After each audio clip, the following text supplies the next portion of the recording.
The name is a little bit deceiving because it is a nonprofit, and it has to do with some things that are important to all of us. And if we don't have someone who in our lives who is affected by it, we also are wondering if we're going to be affected by it ourselves. So we're going to bring that up in just a moment. But before we do, we want to say thanks so much to all of you who are our loyal listeners that tune in each of our shows, and we really appreciate all of you. We couldn't do it without you.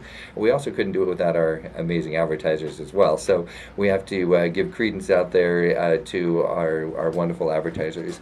Crescendo is one of our advertisers. They normally reduce costs by about 30-40% on your telecom bills. So if you're a small business owner and you have three telephones, your savings might only be $100 to $150 a month.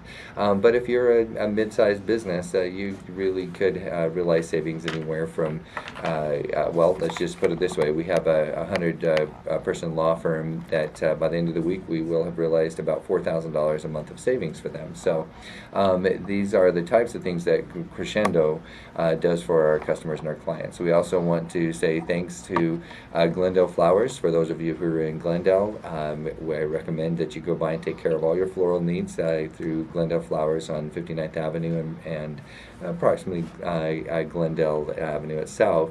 And then also, if you're a little bit more central to Phoenix, then 19th Avenue and Northern, PJ's Flowers, we recommend there. So both companies that we love to use, and also both owners of both companies are very near and dear to my heart as well. And finally, we want to say thanks to Planet Beach for being an advertiser on the show. There's 9 locations in the Phoenix area.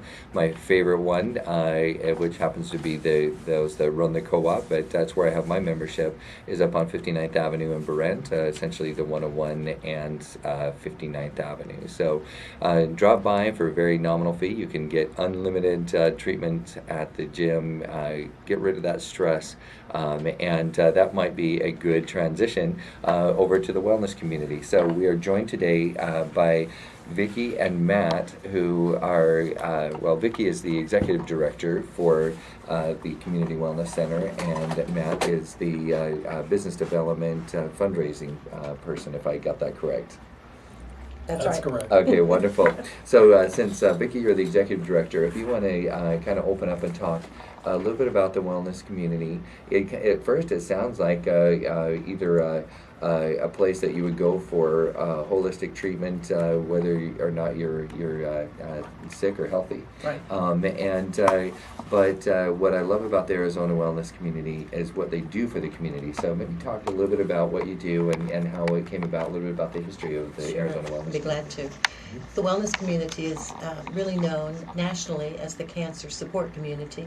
Okay. So it really is about talking to people who have cancer, or as we say, for those that have cancer and those that love them. So it's also a bit for those caregivers, those family members, in addition to those with cancer.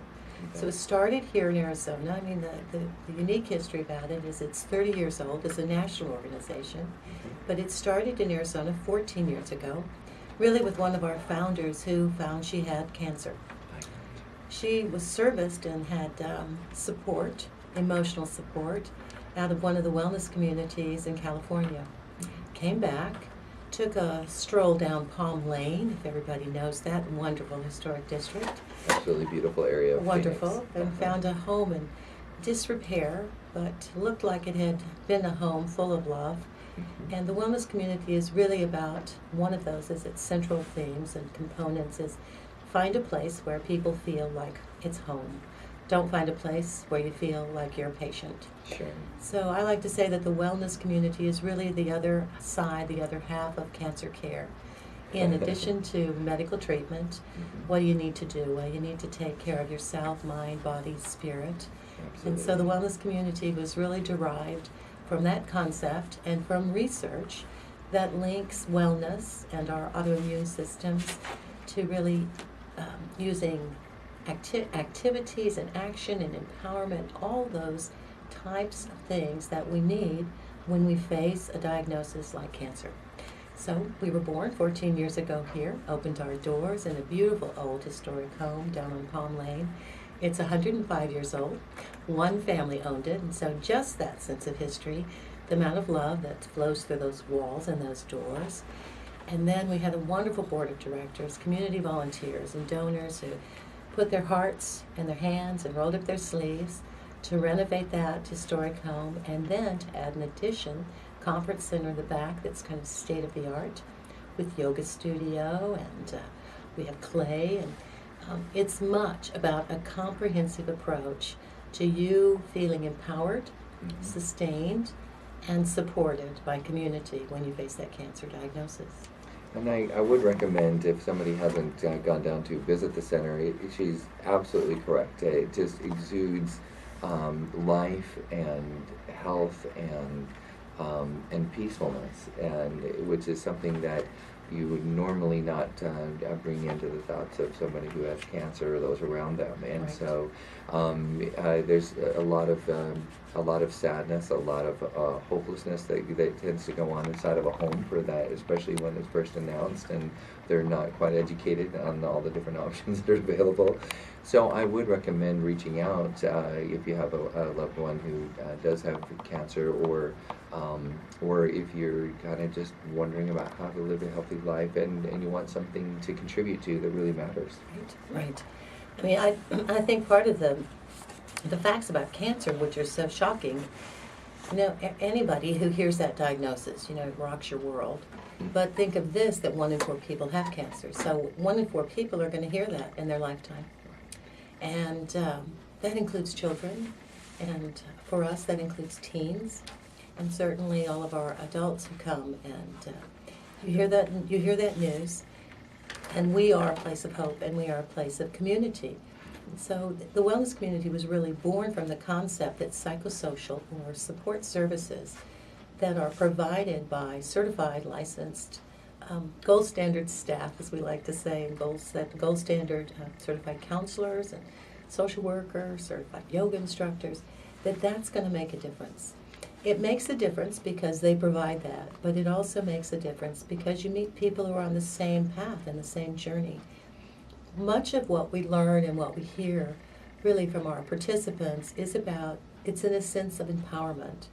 It's a sense of, I'm going to be empowered about this disease. I'm not going to be devastated. Oftentimes it's just being with other people in a support group so that you can bounce ideas off, and pretty soon you're asking your doctor for that second opinion. Sure. And you get empowered about this disease around it instead of feeling victimized. You walk through it as a chapter, not as the end in your life. Absolutely, and I really do love the holistic approach. For those of you who have listened to my other radio show, which is called Ageless Living, we talk a lot about the mind, body, and soul as a holistic unit, being able to not only bring physical health to your body, but be able to bring overall health to yourself as a person. And a lot of people forget about those other two aspects. They're thinking, okay, I'm basically healthy, I think I'm okay, but they really haven't looked at the psychological, spiritual, or emotional aspects of their life as health for a while. Right. So Right. sometimes I would venture to say that through the wellness community, there's many people that are more healthy that visit the wellness community, and are, the support group around them helps them become more healthy than a lot of us that think we're healthy. I would agree. And I think that our participants would say the same thing. Absolutely. They would say that this journey has been extremely important for them as they face their cancer.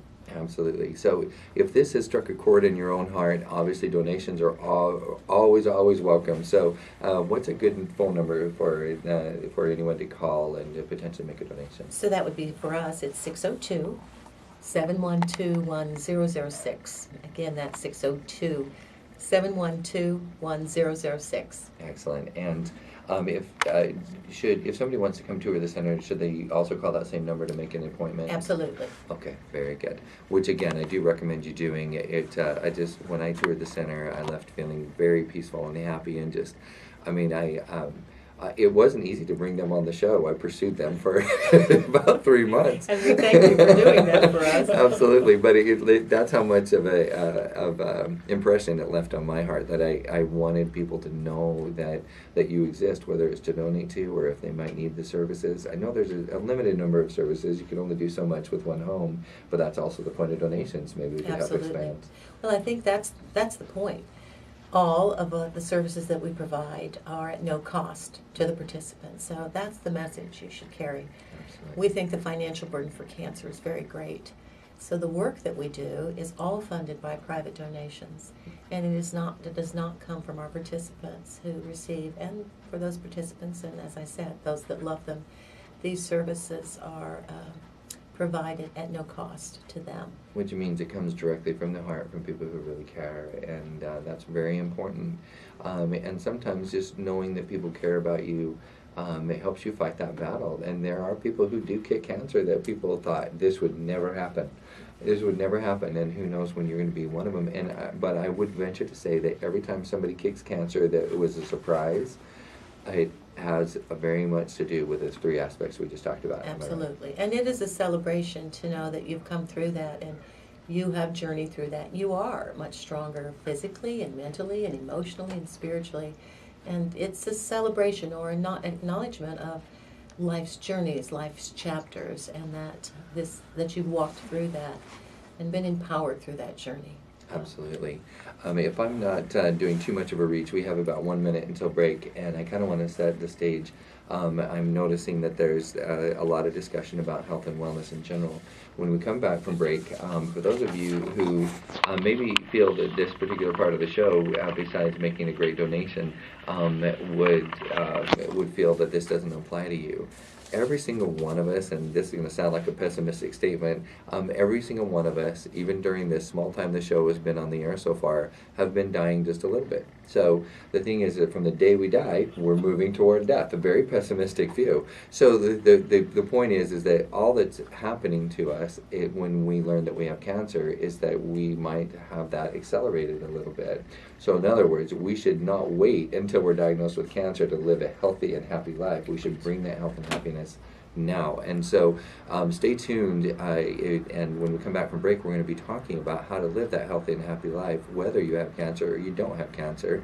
It applies to both sides of the coin. So don't go away. We'll be right back after the break. We want to thank Vicki and Matt for joining us here from the wellness community. You can also find them at www.twccaz.org. So grab your pens. That was a little bit long there. So twccaz.org. Don't go away. We'll be right back after the break.